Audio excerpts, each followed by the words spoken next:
Tiangco, ang inyong kapusong totoo. Ito hindi dapat katakutan. Pero naniniwala ba kayo sa mga engkanto? Kung totoo man o hindi, ang ilang residente sa isang barangay sa bayan ng Buena Vista sa Bohol, naniniwalang may mga ganitong nilalanga.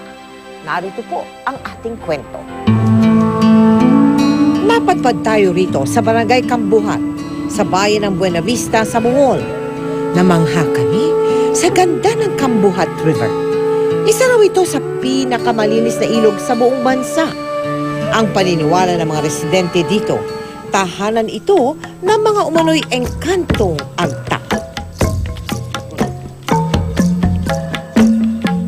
Binalot ng itim na putik galing sa ilog ang kanilang buong katawan. Sa saliw ng tambol, ikinukumpas ni Lorenzo at Paulino ang kanilang mga kamay.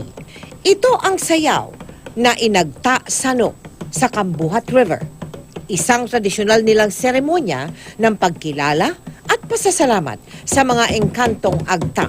While mamutol og mga kahoy nga dagko. Walang pumuputol ng puno noong unang panahon kasi pinaparusahan sila. Kahit noong yumanig ang 7.2 magnitude na lindol, meron mang nasirang mga kabahayan, ang paniniwala pa rin ng mga tao rito. Tanawan ninyo sa palibot.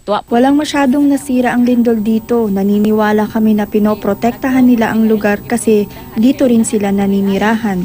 Ang kanilang sayaw ng pasasalamat.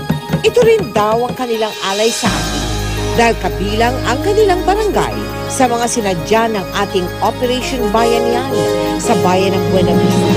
Kasama rin ang kalapit na bayan ng Talibon. Pinapangarap talaga namin na makarating dito ang GMA Kapuso. Kaya malaki pong pagpasalamat namin na nandito po kayo. Sa kanilang pagpakita sa atin ng sayaw na inagta sano, hangad daw nila na mag-iwan ng isang mahalagang mensahe. Among panghinaot sa mga Sana magpunta pa rin yung mga turista dito sa Bohol. Wala na yung lindol eh. Hindi gaano apektado ang mga tourist spots namin sa bayan. Okay na puntahan ng mga turista ang lugar namin.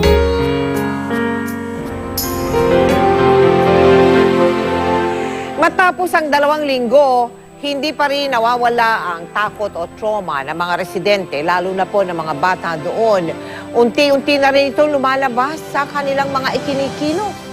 Ilang residente sa bayan ng Katigbian ang nanawagan sa GMA Kapuso Foundation para sa stress debriefing. Abangan po ninyo bukas ang kabuuan ng aming ulat tungkol diyan. At dahil naman sa pagbuhos ng tulong ninyo, mula yan sa iba't ibang panig ng bansa para sa mga nasalanta, wala ring humpay ang ating relief operations at medical mission doon. Mahigit na 182,000 katao na ang ating nahandugan ng tulong.